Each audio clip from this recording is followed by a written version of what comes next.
On behalf of our Executive Director, Undersecretary Lisa Grace Bersales, and the rest of the staff of the Commission on Population and Development, we would like to express our full support to the conduct of the Population Census and Community-Based Monitoring System.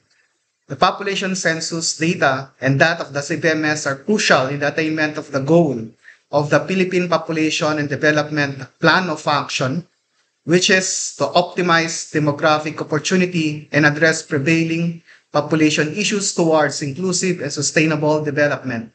Para dito, layunin ng CPD at ng pamahalaan na bawat isa ay maisama sa bilang nang sa ganon ay bawat Pilipino ay kasama sa pagunlad.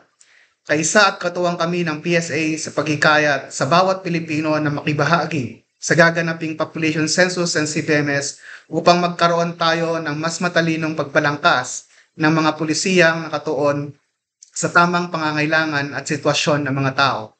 Sa paghubog natin ng planado, matatag at panatag na pamilyang Pilipino, ating pong suportahan ng population census at CBMS.